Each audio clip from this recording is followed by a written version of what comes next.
Good morning, everyone. It's 8 o'clock on Sunday, and our IC is on Do you have tunnel vision for glaucoma? Perimetry made easy for ophthalmologists. So, the overview of the topics that we're going to be discussing in this IC is going to be the basics in visual fields, Humphrey and octopus field interpretation, step by step approach, understanding progression, and lastly, avoiding the pitfalls in perimetry and masquerades in visual fields. So what is a normal visual field? It's mainly a hill of island in a sea of darkness. So we have heard this a lot. It's the part of the environment that is visible to the steadily fixing eye. Any deviation of the hill from normal is called a visual field defect. So I'll just start my pointer.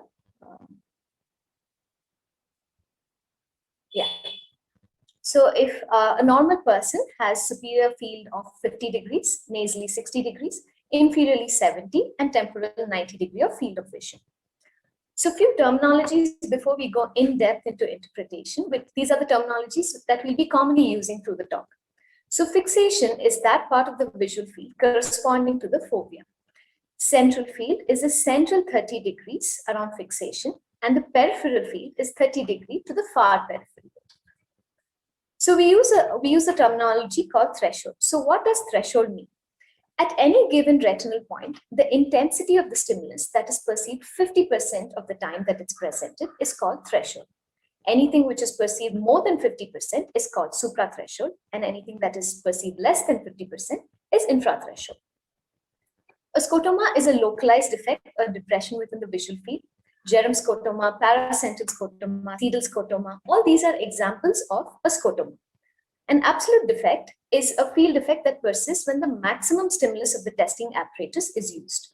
So the blind spot is an absolute defect. A relative defect is a field defect that is present to a weaker stimuli but disappears when a brighter stimuli is shown. So the light intensity is usually expressed in apostolates or ASB units. This is the absolute unit of luminance. So what does this mean? It means that a 10,000 ASB units in Humphrey is the same as a 10,000 in an octopus. But it becomes very cumbersome if we have to write 10,000, 1,000, and 100 in a visual field printout. Hence, decibel is used, which is a relative unit depending on maximum intensity shown by each parameter. So decibel will vary between octopus and Humphrey. So how is this converted? How is an ASB unit converted to a decibel unit? It's mainly the attenuation of light that is expressed in logarithmic units and more commonly tens of the log unit. So if a 10 decibel is used, it's a 1 log unit or 1,000 ASB units light is being shown. If it's a 40 dB, it is 1 ASB unit. So to make this more simpler is this figure, which shows the comparison between the decibel and the apostolates. So if it's a 10,000 apostolates units, which is being shown by the perimetry, it will be mainly 0 decibels. That means it's the maximum light that the perimeter can show. If it is 1 apostolates, that is, it has maximum attenuation of light, or it is 40 decibels. It's the dimmest light. So how does this translate clinically? So if there's a high dB value that you see on a printout in the raw data, it means the attenuation of light stimulus, which is projecting. There's a low intensity of the light stimulus. If the retina is responding to this low intensity of light stimulus, it means it has high retinal sensitivity. So the entire purpose of doing a visual field testing is to find out if there's a decrease in retinal sensitivity or not. So there are 3 main points that we look at. The first is the degree of decrease in retinal threshold. This is mainly by the dB value. Second is the location of this decrease of retinal threshold. This can be in the arcuate, around the blind spots, central. The third is the degree of fall of retinal sensitivity if this is statistically abnormal. So this is mainly by the p-value. So in the stimulus size, the most commonly used stimulus is size 3. So for each size increment, it equals to a 2-fold increase in diameter and a 4-fold increase in area. So if the patient is not able to see on a size 3, you can always increase it up to size 4 and do the perimetry. But only size 3 has the normative data. Stimulus the duration of the stimulus presentation in a Humphrey is 200 millisecond and in an octopus is 100 millisecond. So this is done so that it ensures that It maximizes the temporal summation while minimizing the patient's attempts to look at the target. So visual field testing mainly comprises of two components. First is where do we test? This is the point pattern. And the other is how do we test, which is the testing strategy. So the initial ones which came out was the standard full threshold strategy and the fast pack. Later on, CETA standard, CETA fast, and CETA faster, which is the latest. So why are there so many strategies which have been developed? So the initial one, that's the Humphrey full threshold, it used to take at least 14 minutes per eye. As the newer strategies came out, the latest being the CETA fast and faster, CETA fast takes around 3 minutes per eye and CETA faster takes around 1.5 to 2 minutes. So when you switch from an older full threshold to CETA strategies, it reduces the time. So this is especially beneficial for older patients and in advanced glaucomas. So how is this threshold determined? It's mainly by the 4-2 bracketing strategy. So this is mainly by the machine shows a bright light and every 4 decibel steps decrease until the stimulus is not seen. Once it's not seen, it again increases by 2 decibel steps until it is seen. It takes an average of these two to get the threshold. In the fast pack, it uses the 3 dB steps. So CETA, or the Swedish Interactive Threshold Algorithm. This is fast. This testing time is much lesser, mainly because it uses a complex mathematical model to estimate the threshold values for each point based on the responses to stimuli at that given point and the surrounding points as well. However, it does full threshold testing for 4 points, that is 1 point in each quadrant. So I spoke about the CETA faster, which is the the latest strategy. It takes only 1.5 to 2 minutes. This is mainly because it uses the age-matched threshold values. Also, it uses the CETA fast normative data. There are other points which will be discussed in the subsequent lectures. Coming to the point patterns, the initial point patterns which was used was the -1 point pattern. And now the ones which we use now is the -2 point pattern. So how are these two different? -1 point pattern has points on the vertical and the horizontal meridian. If we take an example of 30-1 point pattern, it still has a 6-degree distance between the 2 points. However, because there are points on the horizontal and vertical, the bare area, that's the area where there are no points, is around 6-degree bare area. In a -2 point pattern, the distance between each point is still 6 degrees itself, but there are no points on the horizontal and the vertical meridian. Because of this, the degree around the fixation where there are no points being tested, the bare area, is only 3 degrees. So the 30-2 point pattern has 30 degrees around fixation. There's 76 total points. The 24-2 point pattern, there are 24 degrees around fixation.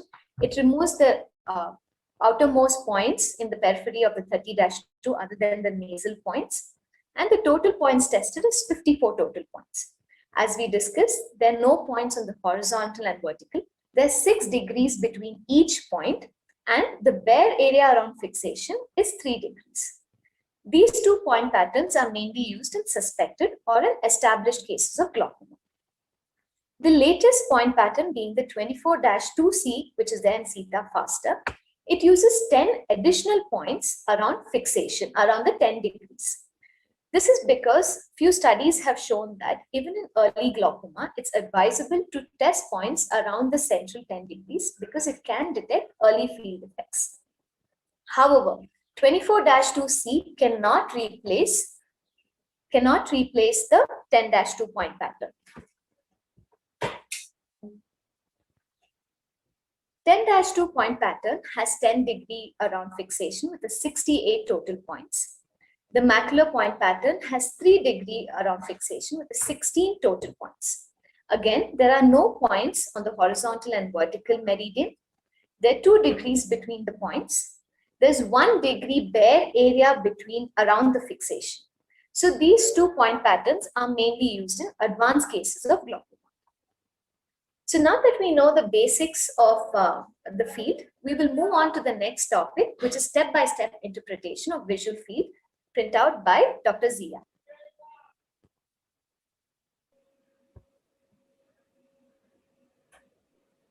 Dr. Zia is a glaucoma consultant working at Narayan Nethralaya. Dr. Zia, can you start screen sharing? Yeah.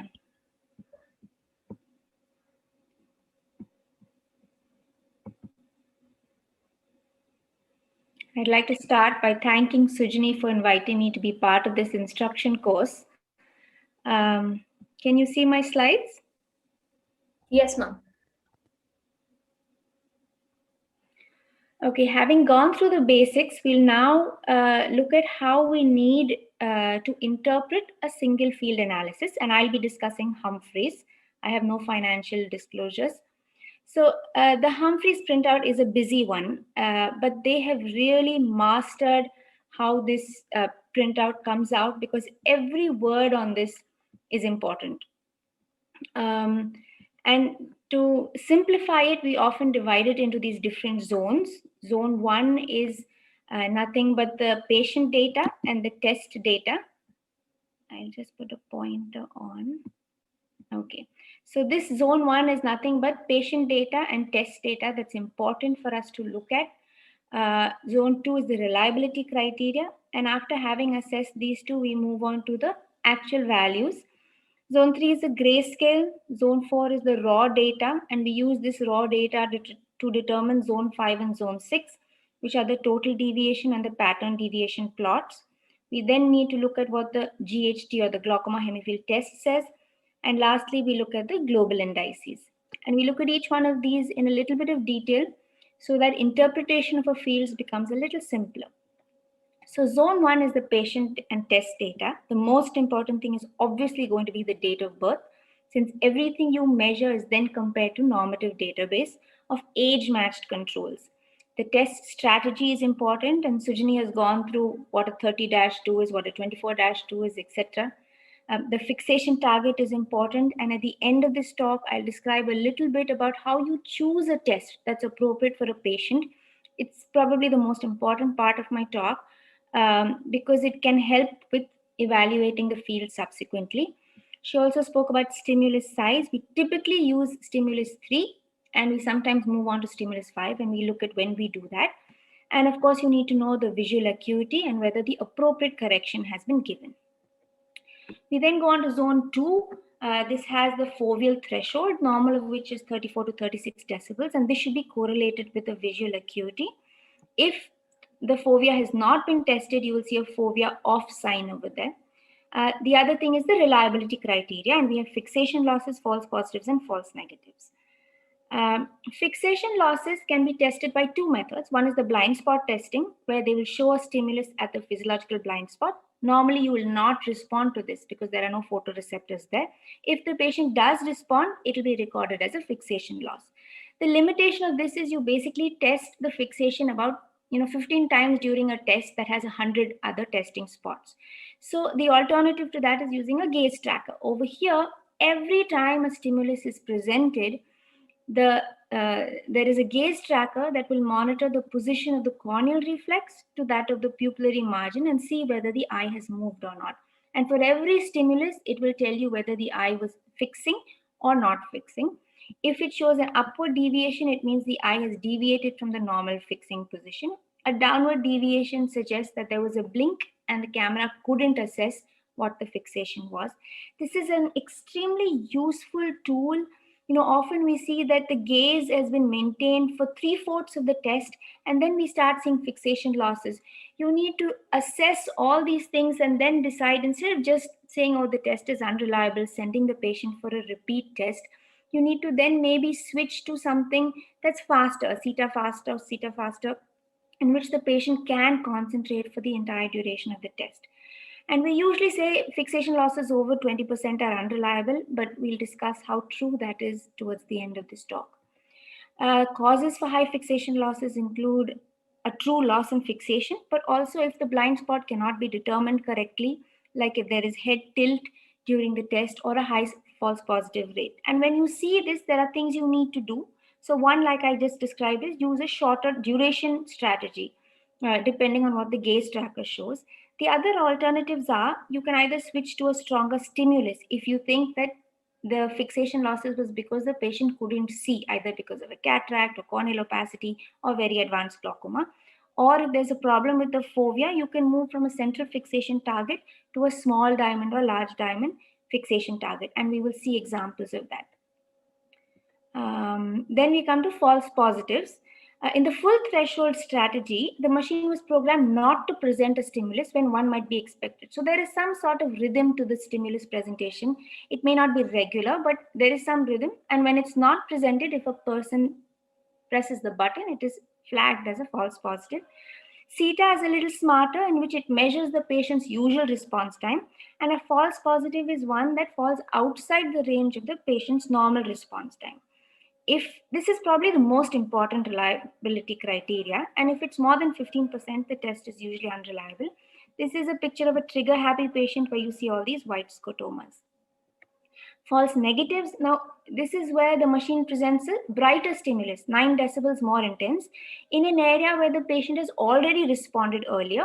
And if the patient doesn't respond, you usually think the patient is inattentive, and it is marked as a false negative. Now, in this full threshold, it was done at random locations. But we now know that in patients with a scotoma, especially at the edge of a scotoma, there is a high variability. And very often, even though the patient is paying attention, they're unable to see the stimuli at those points because of the normal neurophysiological fatigue that occurs. So therefore, in the CETA strategy, these CAT trials for fixation for false negatives is done only in locations of normal visual sensitivity.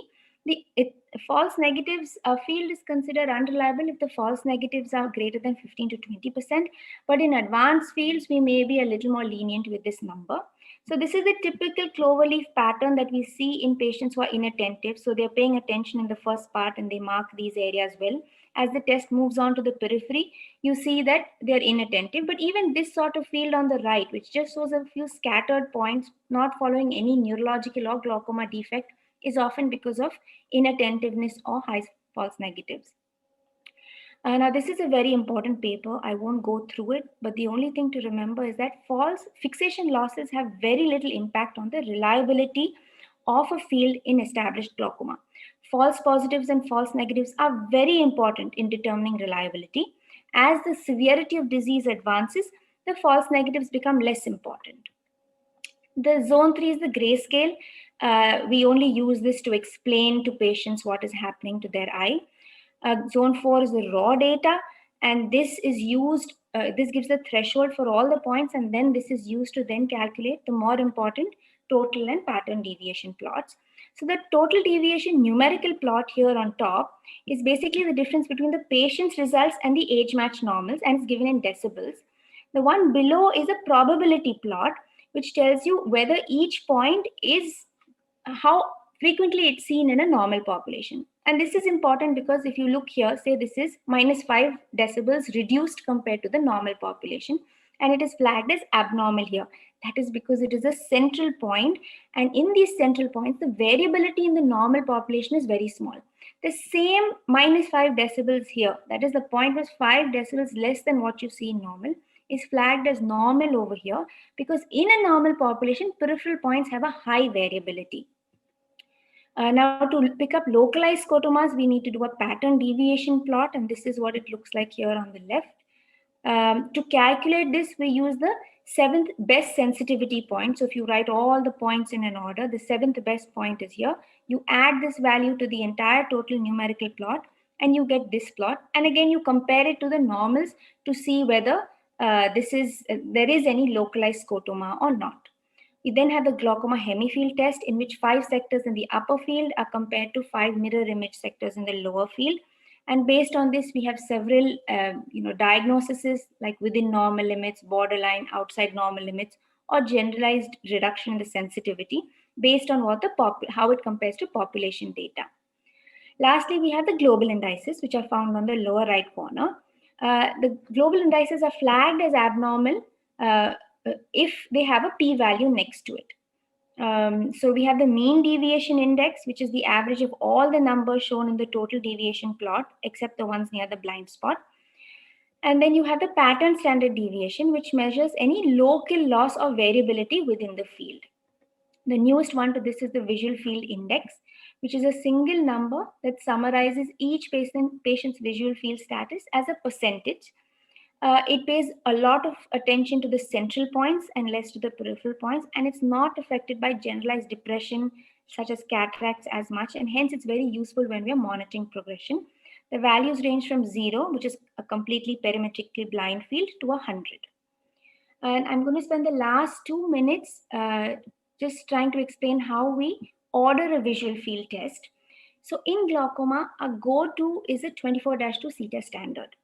Now, more and more people are using CETA faster when you see that patients are unable to sit for the 6-minute test because the CETA faster takes 2 minutes. But selecting a test strategy should also depend on the stage of the disease, the location of the scotoma, and the visual acuity. And we look at all examples of all these three. So if a patient comes with a 0.9 disc and you see this kind of field the first time you do it, every time you follow this patient up, you just need to do a 10-2. There is no value in repeating this test when he can't see any of the peripheral points and making him spend 5 extra minutes every time he comes in. So every follow-up, you will do only a 10-2 test.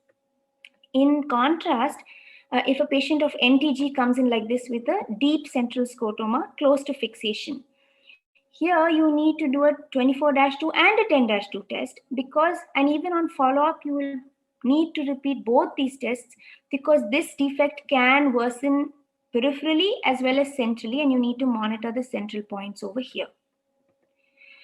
Visual acuity also decides what test strategy you use. So this is a patient advanced glaucoma with a 10-2 test, and you can see hardly any points. But when you switch to stimulus 5, you can see that the field has opened up a little bit on the temporal aspect. Now, the last example I'm going to give you is here where you have a patient who has high fixation losses. And the visual acuity is 660, and the patient has this superior arcuate with a paracentral scotoma. Now, when you look at the peripheral points here, the values are quite good. Typically, we move from a stimulus 5 to from a stimulus 3 to a stimulus 5 if the visual acuity is around 660 or 636 or less. But here we see that the peripheral points are good. So if you go back and look at the macula, you will see that apart from glaucoma, he also has a large macular scar because of AMD. So over here, switching to a stimulus 5 is not going to be beneficial, and it is better to use a large diamond fixation target. Therefore, to conclude, every part of a visual field printout is important. Even unreliable tests can provide useful information. You need to select an appropriate test strategy to improve the reliability and reduce the fluctuations, which makes follow-up easier. And you have to correlate the visual field data with your clinical findings. Thank you. Thank you, Dr. Zia. That was very concise and informative. We next have Dr. Shruti, who will be talking about octopus step-by-step interpretation. Thank you, Suchini.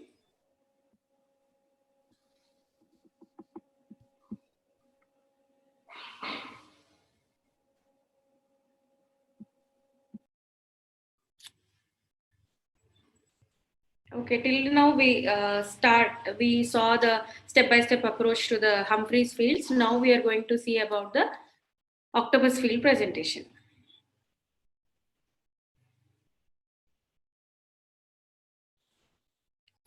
So before going to examination proper, we need to know the test pattern, strategy, and the technique.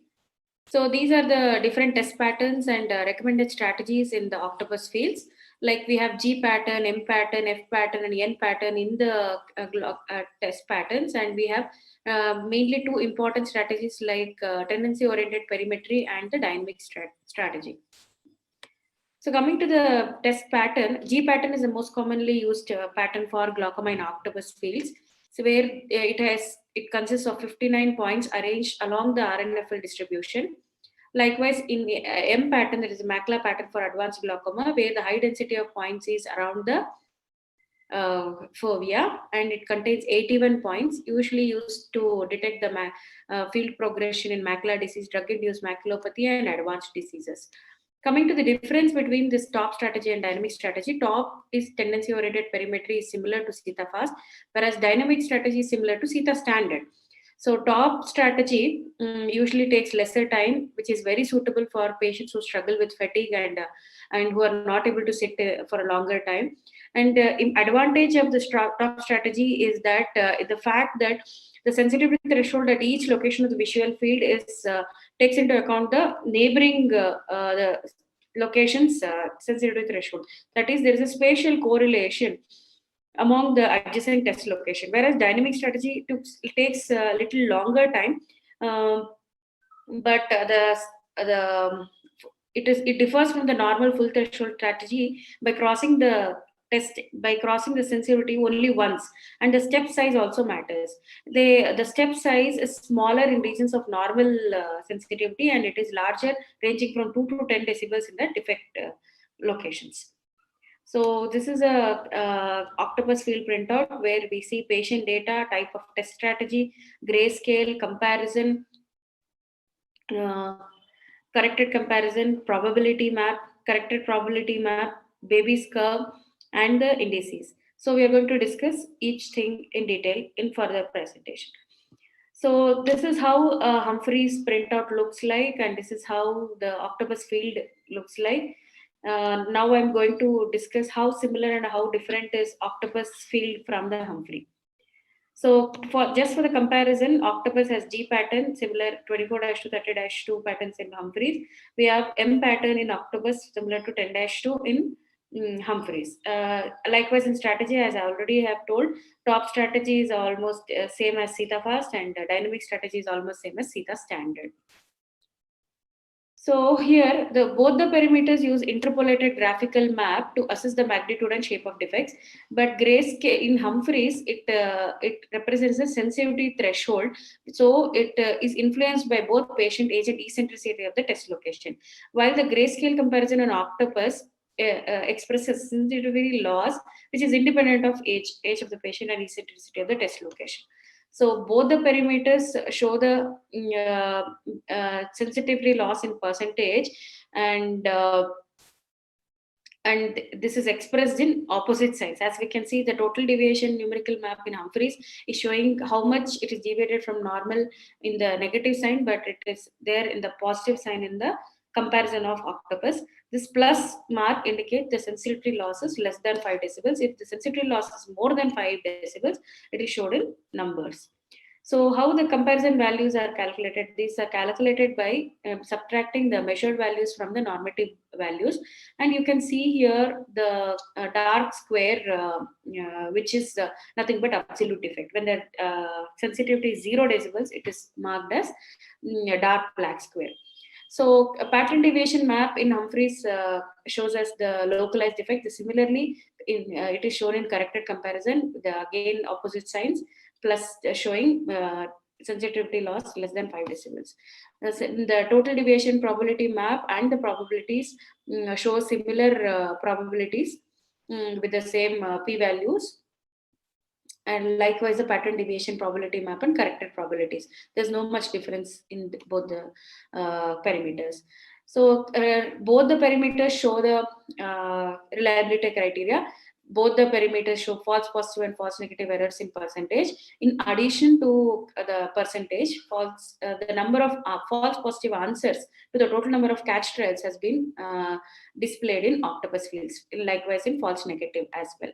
The fixation loss is monitored in Humphreys with Heil-Krakow method, as Dr. Zia nicely explained about blind spot method and all. Gaze tracker is there in Humphreys to monitor the eye movements, but these are not available in Octopus. But what Octopus does to maintain the fixation loss, we have something called blink control. Test is paused when the eye blinks, when the patient blinks his eye, test is paused. And similarly, when the patient lifts the chin and goes back, the test is paused. Again, similarly in pupil position and dart control. So there is something called automated eye tracking, so which the machine itself adjusts to the eye movements. So it minimizes the reliability. It minimizes it increases the reliability of the field. So the mean deviation in Humphreys is depicted as mean defect in octopus. Mean defect is the average of all individual sensitivity losses and expressed in decibels. This index is used in progression analysis. HFA parameters put extra weight for the central values and depict as visual field index, but octopus doesn't have that. Octopus gives a same weightage to all the points, since the test point pattern has the more density in the central locations. So similar to pattern standard deviation, we have square root loss of variance in octopus, which I'm going to discuss in next slide. Glaucoma hemifield and test and defect curve gives the similar information, though the methods are different. So coming to the square root of loss of variance, it gives us the index of homogeneity of the field. So here is a homogeneous field with a diffuse defect, where the sensitivity at one particular test location doesn't vary much compared to the mean deviation. That's why the square root of loss of variance is smaller. But this is a heterogeneous field with a local defect, where the sensitivity at test location very large, like very stronger, like larger value from the deviate larger from the mean deviation. So the square root loss of variance is higher. So we should remember that square root loss of variance is a standard deviation of the local defects. So coming to the defect curve, which is also called as Davis curve, is based on comparison presentation. Here the points are arranged in the increasing order, that is ranking, and the magnitude. So the defect curve is drawn by plotting the defects in y-axis and along the rankings.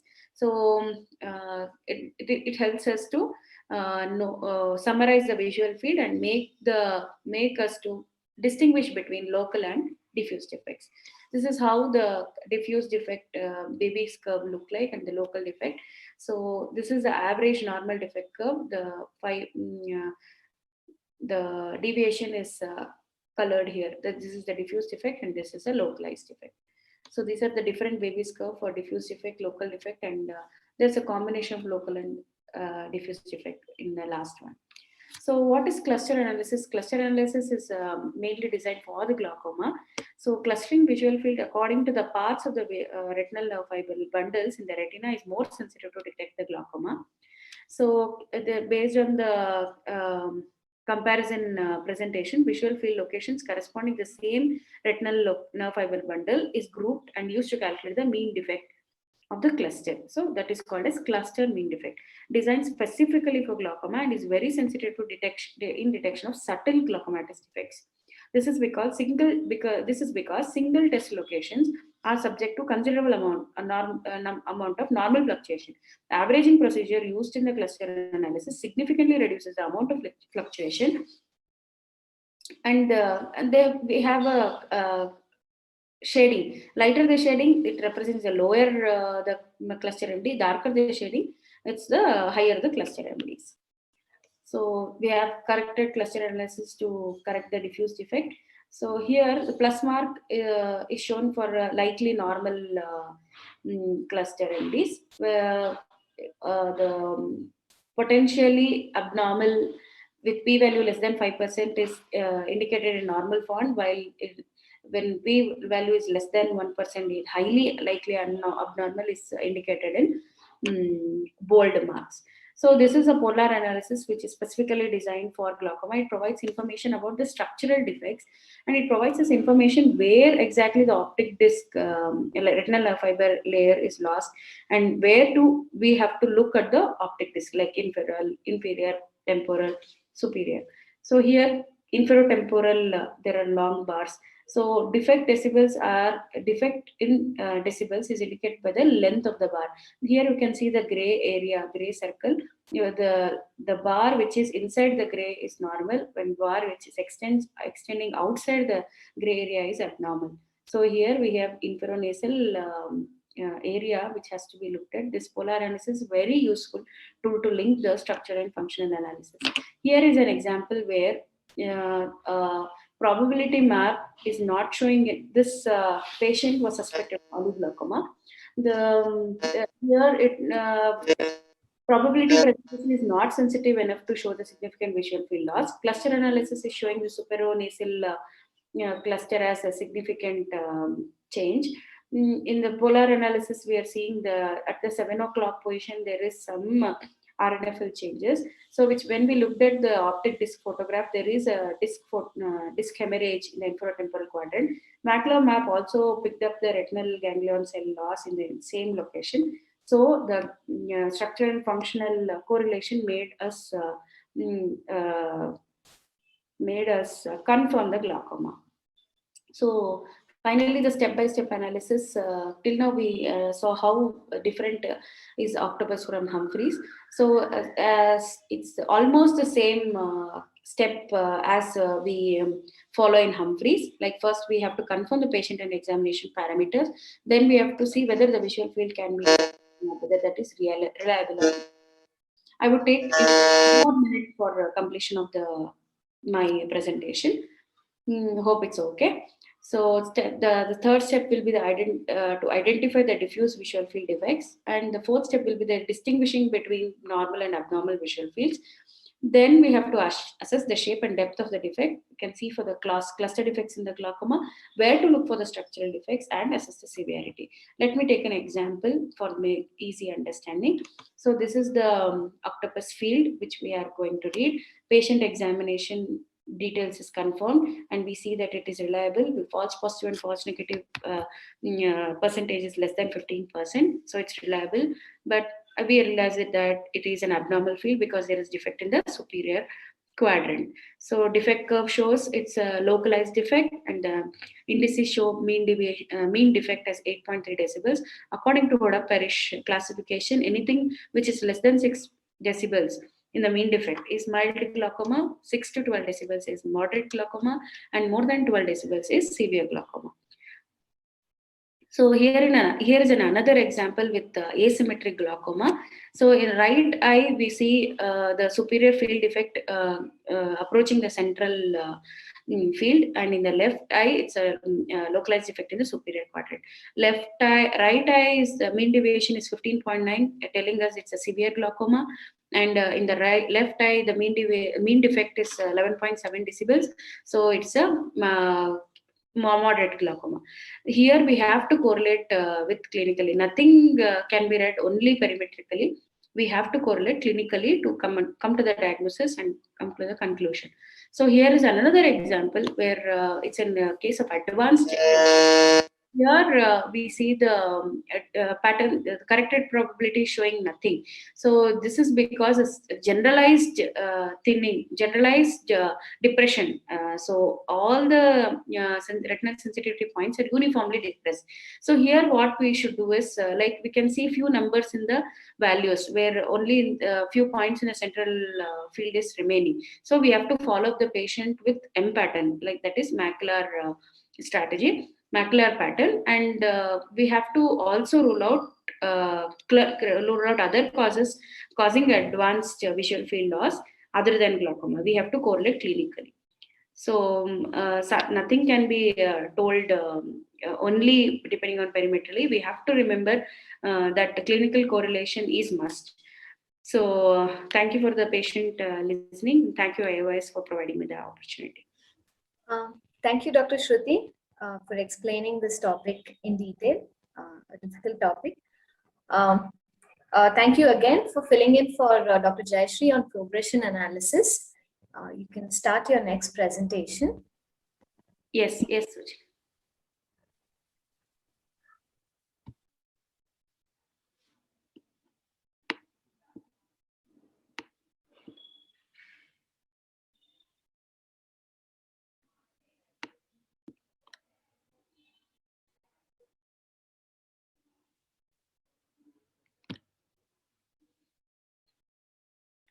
Sorry.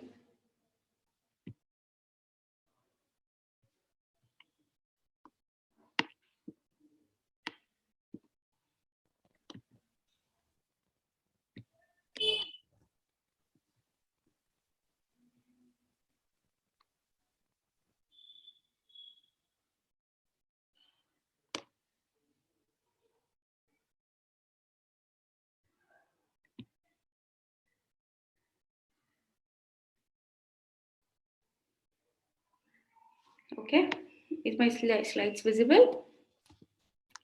So today I'm going to speak about the progression analysis. Back to the Humphreys. From Octopus, we are coming back to the Humphreys progression. So glaucoma is a blinding disease, as we know. It's a silent, slowly progressive disease. So establishing the diagnosis and monitoring the progression is important. Has an important role in glaucoma management, as it helps to retain the quality of life. The quality of life is more affected in glaucoma, since the fields are progressing. So why the progression? Because the rate of progression provides important information about the likelihood of visual impairment during the patient's lifetime. Guidelines suggest that we have to determine the rate of progression before starting the management. Not all patients progress at the same rate. So goal of the glaucoma management is to limit the progression and its impact on the patient's quality of life, including the economic concerns and the drug compliance. So how are we going to detect the progression? We see progression with normal IOPs as well. Although we know that higher IOP fluctuation and higher presenting IOP is more likely to progress in both functionally and structurally. So repeated visual field testing is important to establish a good baseline and to detect the progression. Along with that, structural like optic disc drawing or imaging is also essential to know the structural progression. We still don't know which progression starts earlier, structural or functional. So still, usually we see structural progression first, then we see the functional progression. So how to detect a progression? If there is a new location of scotoma, if there is an enlargement of previous defects, and if there is a deepening of depressed spots, we detect the progression. Once we detect the progression, we have to determine the rate of progression by repeated visual fields, which following us with the same strategy. And then we have to adjust the treatment accordingly and delay the progression, hence preserving the quality of life. So how to detect the progression? What are the prerequisites? We have to establish the reliable baseline. And functional assessment requires repeated visual fields to confirm the visual field effect. At least 2 consecutive visual fields should have the repeatable visual field effect. A series of reliable fields with more than minor fluctuation mean deviation suggests the progression. Same strategy for repeat visual fields examination has to be done. We cannot compare full threshold with CETA like that. So we have to do full threshold only, or we have to do CETA's threshold only. So visual field is stable, but in advanced glaucoma shows more fluctuation versus stable but early glaucoma. It means fluctuations are more in advanced glaucoma than early diseases. So coming to the progression, we can do this computer assisted as well. We have 2 types of analysis. One is event-based analysis, one is trend-based analysis. Coming to the differences between event and trend analysis. In event analysis, we compare with baseline. Individual points are compared with baseline, and it is sensitive to early change, and confounders affect the analysis. Event analysis generally detect the progression earlier than trend analysis, which is very good, and we require minimum 3 fields to do the event analysis. While in trend analysis, we look for trend over time. It means we need more time to predict the progression. So not sensitive to early change, less affected by confounders, provides progression rate, which is not provided by event analysis. Trends may be extrapolated to predict the future loss if there is no change in therapy. So minimum of 5 fields is necessary to analyze in trend-based analysis. So here is an example of GPA summary where we see a baseline data and a current examination, and we have a VFI plot and bar, which is part of trend analysis. Here we have progression analysis at the end of the follow-up examination to give us idea about event analysis. So what is this visual field index bar and all? This visual field index, this is a part of trend analysis, which will have direct correlation with the severity of the disease and prediction of the loss in future. So VFI is plotted in y-axis and the age is plotted in x-axis.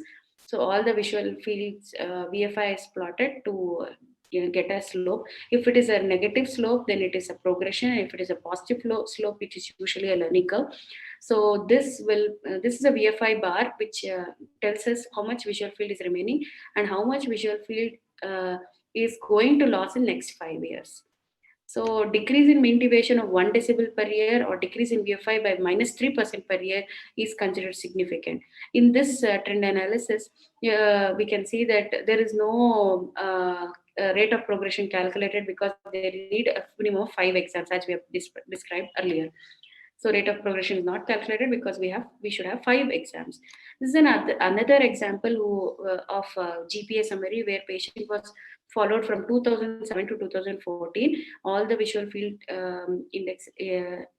visual field indices are plotted here. So here we can see a stable field. There is no change in the fluctuation at all in the visual field index. So rate of progression is 0. This is an ideal glaucoma patient which everyone will want to have, but we are not that fortunate because glaucoma is different in different people. So the GPA summary and the follow-up examination. Now we come to GPA, and this criteria is important for our event-based analysis, where the point deterioration from baseline at p less than 5%, if it is deteriorating, it is shown in the full triangle and empty triangle. When the deterioration at the same location at 2 consecutive tests is noted, then it is half-filled triangle. If the deterioration at the same location is 3 consecutive tests, is completely filled triangle. We have a GPA alert message by the computer assisted software where they say it as possible or likely progression. If it is a possible progression, the same 3 or more points show deterioration in at least 2 consecutive tests, we have to say it as a possible progression, whereas same 3 or more points show deterioration in at least 3 consecutive tests to tell it as a likely progression. So this is an example of to show you the event analysis and the trend analysis. It's a GPA summary where we have 2 baseline examination at 2011 and 2012, and when followed up for till 2017. In follow-up examinations, we can see the possible progression here and likely progression here because the field has progressed from 2012 to 2017. So this is a trend analysis showing the negative slope and faster progression rate. The rate of progression is -5.3, and this is the area where we should look for event analysis. They're full field triangles and showing the likely progression. This is the event-based analysis, and the VFI plot is how the visual field is progressing over time. This is called the trend analysis. So here is an example for another GPA summary where the patient was followed up from 2007 to 2015, where the visual field is almost stable. There is no progression. Rate of progression is -0.1. So it will flag as no progression is detected. So similarly, we have here if you see, this is a patient which was followed up from 2007 to 2012. Some patients really need a very long learning time to learn how to do the visual fields. This patient has a very long learning curve. He took about 5 years, 2007, about 7 years to do a good field. So setting a good baseline is important for assessment of progression. Here we can see the positive slope in the VFI plot. This indicates the long learning curve. So here, this is an example like how the baseline should be chosen. So here, 2007 patient had come to us in 2007 and lost for follow-up later and did not come till 2014. In between, patient has not used the medication properly. So there is a large fluctuation from 2007 to 2014. If we keep the 2007 baseline as still the baseline, so the field will continue to show the progression, positive, possible and likely progression. In the same patient, if we change the baseline, if we remove the 2007 baseline and you can see this, though the trend analysis shows from 2014 it is stable, but if you compare you put the baseline as 2007, it shows progression. Same way, if we remove the 2007, there is hardly no progression. Rate of progression is 0.6 decibels. So selecting the baseline plays an important role in determining the rate of progression. Okay, there's no progression detected once the baseline is changed. So this is a, BFI plot showing the definite progression, but the present, but because of the age, presenting age is 44. So younger, basically young patient with expectancy of longer life expectancy, we need to give an aggressive treatment, change the treatment, so that arresting the progression makes an important role here to save the quality of life. If the same progression rate is seen in a 75-year-old male or female, so if there is a rate of progression that's similar, then I would monitor the patient depending on the because of the age and life expectancy. So the age of the patient at presentation and what is the severity of the presenting visual field loss is important in determining when to be aggressive and when to not be aggressive. So in Humphreys fields, baseline, if MD is less than minus 15 decibels, so software adds a disclaimer that baseline MD is out of range, as we described here. Before changing the treatment strategy, other to be addressed. When the progression is, whether the patient is using the test properly, eye drops properly as advised, using once instead of twice, all these has to be assessed. When progression is identified, the clinician should ensure that the progression is consistent with the glaucoma. Rule out other causes of apparent progression in visual fields, neurological, like presence of capsular opacity, recent onset of retinal problem, worsening of retinal problem, the learning curve, and renewable fields. All these has to be taken care. So we have to see whether the progression is real or whether the progression is pseudo. So here I have an example who has peripheral defects in due to parietal photocoagulation. Is a diabetic retinopathy patient basically. So his visual field worsened in spite of presence of IOP and disc stable. So again, when we repeated the fields again into HFA improved. This is basically due to the worsening of the poor test performance. I'll take one more minute. I have a couple of examples, that's all. So next we have the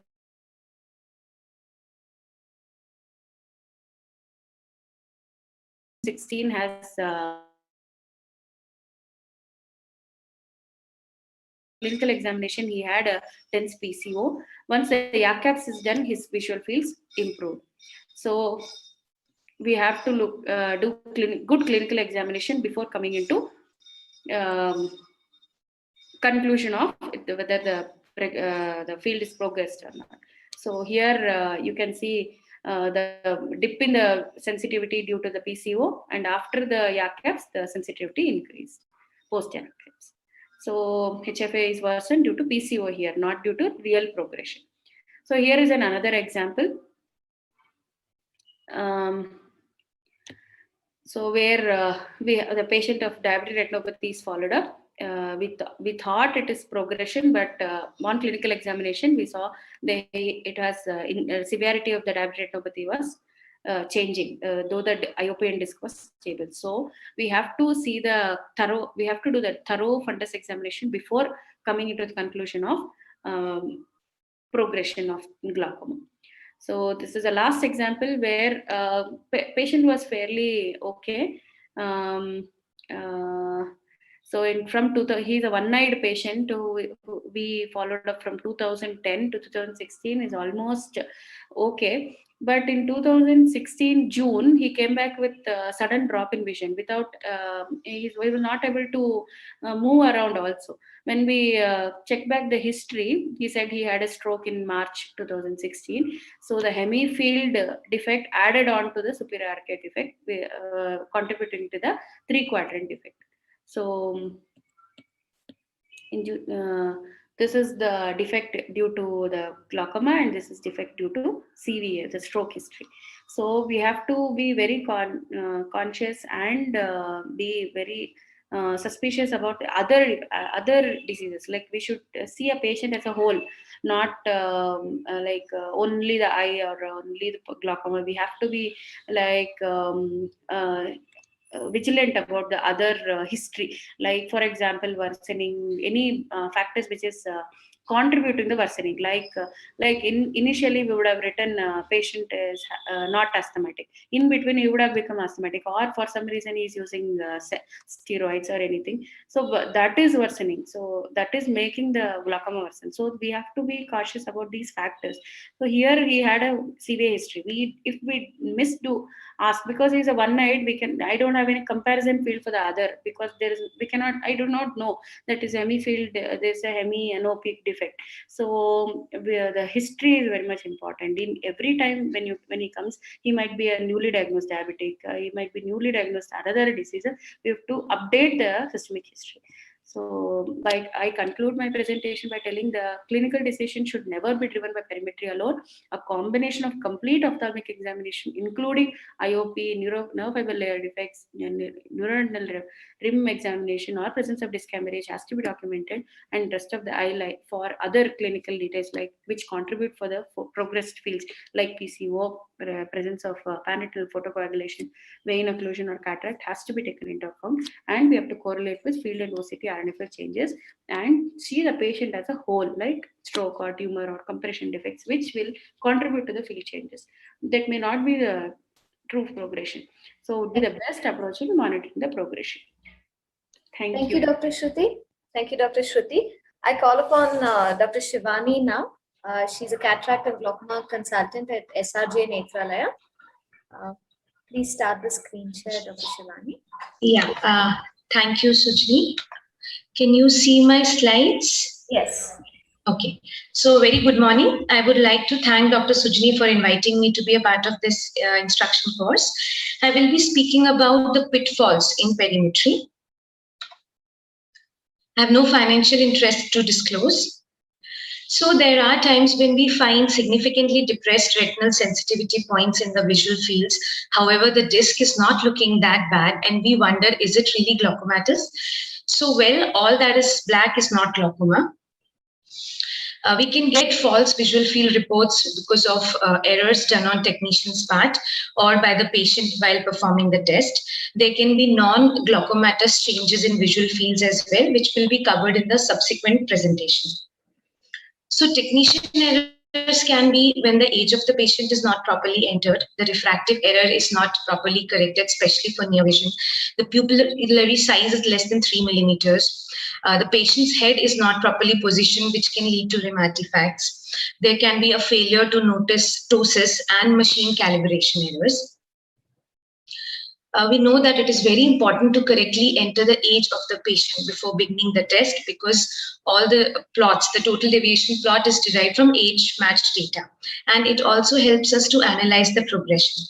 However, if the age of the patient has been incorrectly entered, we can still read out the raw data values. Near vision needs to be corrected before the patient starts performing the test. Hypermetropia affects the visual field more. When there is myopia of 3 diopters or more, it needs to be corrected. And having a habit of correlating the visual acuity, the foveal threshold, and the retinal sensitivity values helps us get a complete picture. I have an example here. So in this first visual field, you can see that there is generalized reduction of sensitivity. However, the visual acuity or the refractive error correction of the patient is not mentioned. Now, when the same test was repeated by correcting a refractive error of -7 diopters, we can see that we have received a normal visual field. So pupil size of less than 2 millimeters can give rise to diffuse visual field depression or edge scotomas. Like in this example on your left, you can see that there are peripheral edge defects when the patient performed this test with a pupil diameter of 2 millimeters. When this patient repeated the test with a pupil diameter of 3 millimeters now, we can see that these edge scotomas have gone away and the visual field test is normal. So trial lens artifacts are more likely to occur in hypermetropic eyes because here we use plus trial lenses for the correction. So these lenses magnify the visual field. So the peripheral parts of the 30-2 pattern might get obscured by the lens rim or the lens holder. These artifacts can also occur in emetropic or myopic eyes when the tested eye is not centered properly or the lens is situated too far forward from the eye. These tests are easy to be identified if they are appearing in an otherwise normal field because they involve a ring of peripheral points having low sensitivities. Here we can see, as shown by red lines, that the peripheral points are 0, but their adjacent points are showing good retinal sensitivity. So what we get is an organized false defect with sharp borders. But these artifacts are difficult to be differentiated from real progression in eyes where there is more significant visual field loss. To avoid these errors, we should use rimless lenses with their correct positioning. The pupil should be at the center of the lens. The lens needs to be placed close to the eye without touching the lashes. And after taking all these precautions, we repeat the test. These artifactual patterns are likely to disappear. So another example here, on your left, you can see how the pattern deviation probability plot is showing defects in the temporal visual field. The GHT is mentioned as outside normal limits. So this patient had a hypermetropia of +3 diopters. Now when by properly placing the trial lens, we repeated the test, we can see how the visual field has improved. Lid artifacts can occur when a partial ptosis goes unrecognized, and these defects are more obvious on the grayscale printout, as you can see in the report on the right side. Usually, these errors are not indicated as outside normal limits on probability maps, and they do not trigger an abnormal finding on the GHT. These artifacts can be easily avoided by temporarily elevating the upper eyelid with surgical tape while the test is being performed. Now we'll talk about the errors that can happen on the patient's part. So they can be learning defects, fixation losses, high false positives, and high false negatives. Very often when patient performs a visual field test for the first time, we get slightly decreased visual field sensitivity. But when this test is repeated by carefully re-instructing the patient and supervising the test, the results often improve. So this is what we call perimetric learning curve. An example here on the left, we can see that the visual field is showing a defect in the superior visual field with GHT outside normal limits, and it actually looks like some glaucomatous damage has happened. Now, this test was performed by the patient for the first time. When this test was repeated by carefully explaining the procedure to the patient, we can see how his performance has improved. Talking about fixation losses, Dr. Zia has already nicely elaboratively explained them all. So basically, they are considered unreliable when they are 20% or more. Fixation losses can be due to nystagmus, head movement of the patient during the test, or an ill-defined blind spot. So normally, the blind spot is 7.5 degrees in diameter, and it is located 1.5 degree below the horizontal meridian, as you can see in this image. Now in this test, we can see how the blind spot has been inaccurately marked, and so this questions the reliability of this test. Similarly, in this report, the blind spot there's a downward shift of the blind spot, probably because the patient has looked at the lower diamond while performing the test rather than looking at the central fixation point. So when the patient becomes inattentive during the test, what we get is a cloverleaf pattern. These are unreliable fields. Here the patient responds well at the beginning of the test. As you can see in these raw values, these encircled points are the primary points, which were first points to be tested in each quadrant. And we have received good retinal sensitivity values, but then later the patient stopped responding.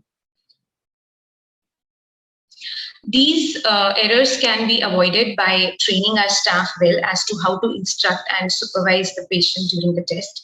The patients can be informed that they can take a pause between the test and resume once they get comfortable. And also, if we feel that the patient starts getting inattentive by the end of the test, we can look for a faster strategy. High false positive errors. So sometimes we have trigger happy patients who frequently press the response button without actually perceiving the stimulus. Now, these errors are easy to identify. Firstly, we can see high false positive errors in the report in the reliability indices. Then the glaucoma hemifield test shows abnormal high sensitivity.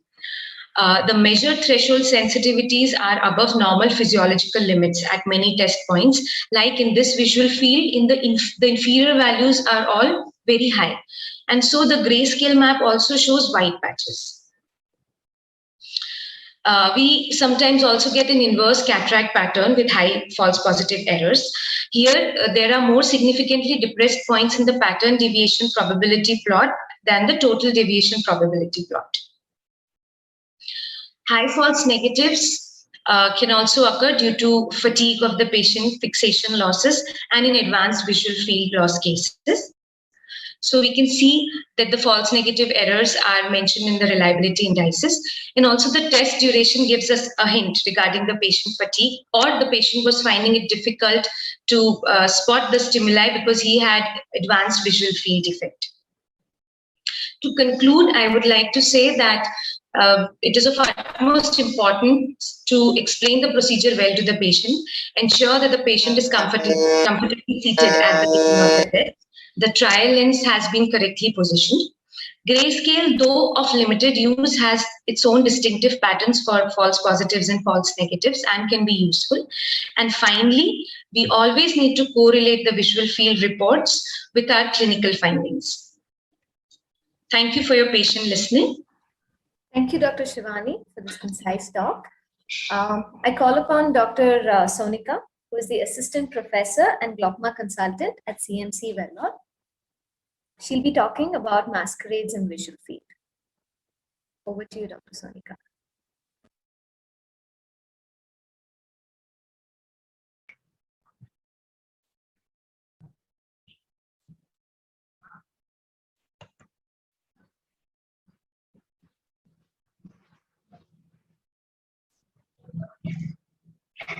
Can you see my screen?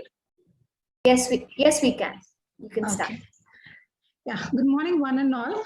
Nice, beautiful Sunday morning. Now, after learning all the basics and understanding the concepts from all the wonderful speakers here today in the session, we come to the end. It's like the climax of the session now, and you know that climax is never simple, and it always has a twist. So here come the masquerades and visual field. So we know basic concepts like glaucomatous versus non-glaucomatous fields. Now, glaucomatous fields, they respect the horizontal meridian. They start in the Jerem's area, and central fixation is the last to be involved. Whereas vascular causes, they usually respect the horizontal meridian. They can be either arcuate or they can be altitudinal, and then mostly central fixation is involved. Neurological causes, they respect the vertical meridian and central fixation is involved. But is it so simple? Do all our cases coming to clinics fall into these criteria? There is something more to it than meets the eye. What makes it complicated is the expectation versus reality. Now, expectation will be a field like this, which perfectly fits into the criteria, and you know it is a neurological field. But the reality that comes to our clinics is something like this. So you see, you mainly see a vertical, let me start my pointer.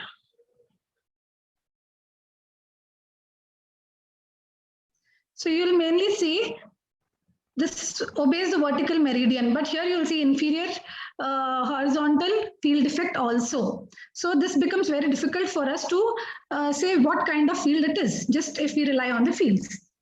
So mainly coming to the masquerades now, which mimic the glaucomatous fields, and we need to be very careful when we are interpreting these fields. Now we have mainly divided into 4 categories here. Those from disc anomalies, vascular pathologies, neurological causes, and others. Coming to disc anomalies, now disc anomalies will mainly concentrate on optic disc pit, colobomas, and brucins. Now here, if you see the visual fields, you'll see superior horizontal field effect, mainly which might mimic a glaucomatous field. But important thing here is the disc. We need to see the disc findings. So here you can see an inferior pit and a coloboma here, which gave rise to these field effects. So when seeing a congenital anomaly or disc anomalies like this, we need to concentrate on two things. One is the disc, and that is a fundus photo, and second is the progression of these fields. So follow up these patients. Mostly, if the field defect is only due to the disc anomaly, they will be non-progressive fields. But if they are glaucomatous, they will be progressive if left untreated.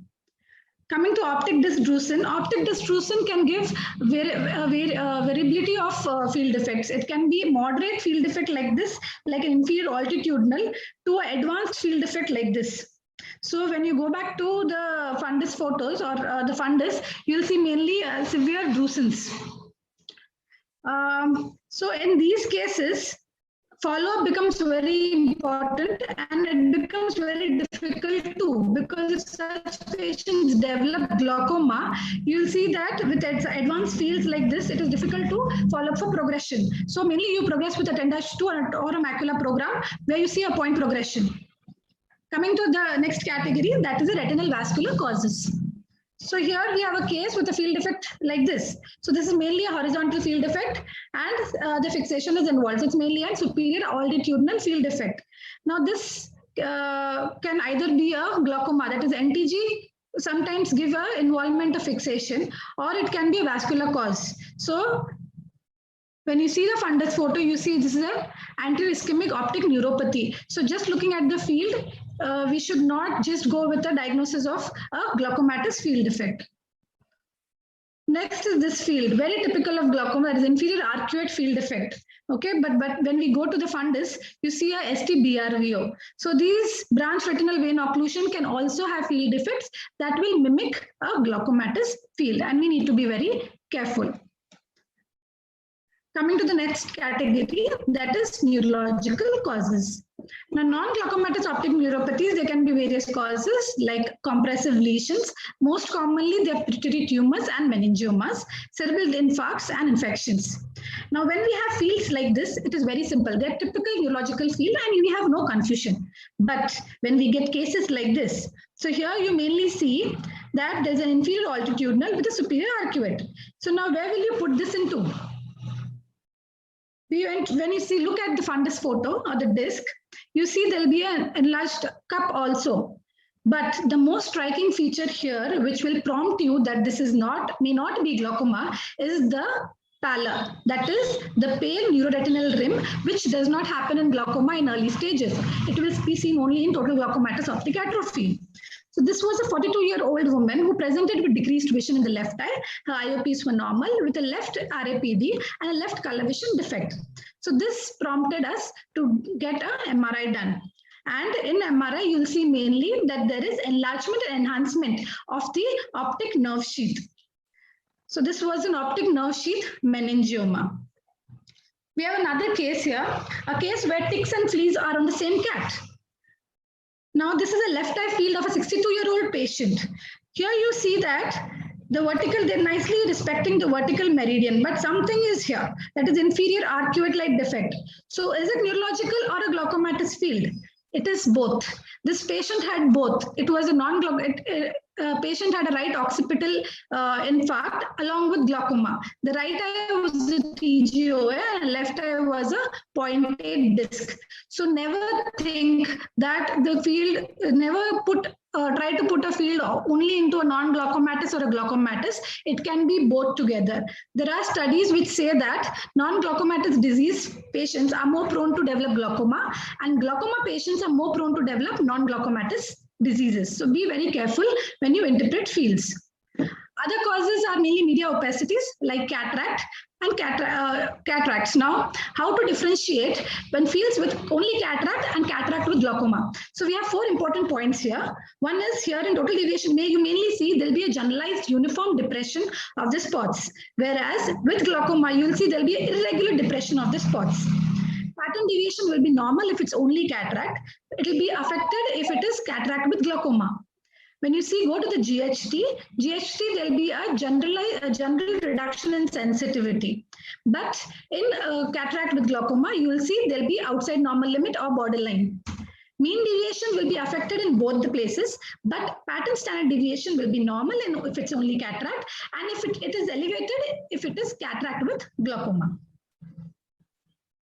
Coming to posterior capsular opacities, this is similar to cataracts, but here you will see that the pattern standard deviation is also affected. So when you do a capsulotomy, you will see an improvement in both the mean deviation and the pattern standard deviation. Coming to the next, we are coming to the next case.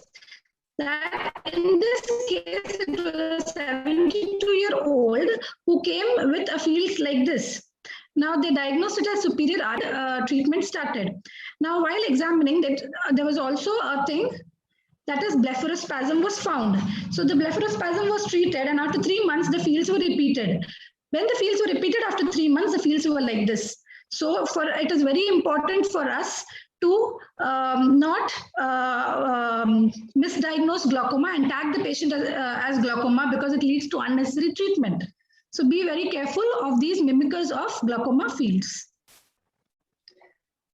Coming to the end, my take-home messages would be, whenever you get a fields which mimic glaucoma or you think it is glaucoma, consider the patient's age. There are studies which tell us that patients with less than 50 years, they have non-glaucomatous diseases than glaucoma. May not be always true, but we need to be vigilant about it. Then the pattern of the visual field change that you are seeing correlates with the appearance of the disc that you see. Check for the pallor of the optic disc. Don't rely on a single piece of information, not just fields. You need to have your clinical approach, your fundus photo or disc examination, and other investigations whichever are available.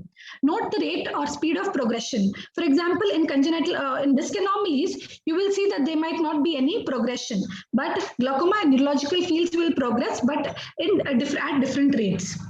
Now, when doing a visual field, leave the foveal threshold measurement turned on, because that will give you an idea about the central vision, which is spared in glaucoma till the end and involved at an early stage in neurological fields. Now, remember that a patient may have more than a disease. So it might not be just purely non-glaucomatous or purely glaucomatous. Both might coexist. Thank you. Stay safe, stay healthy. Thank you, Dr. Sonika, for the wonderful examples. Thank you to all the speakers for making time on this Sunday to explain visual fields. Visual fields is something that everyone, not just a glaucoma consultant, needs to know. And all your talks have really made it very simple, and it's highlighted all the important points. There are a couple of questions which are usually asked to Dr. Zia. The latest being Sita Faster. Can Sita Faster actually replace Sita Fast? I don't know if that's a great question, Sujani, because Sita Fast never really took on. I think if I would rephrase that, it would make more sense to say, will Sita Faster replace Sita Standard?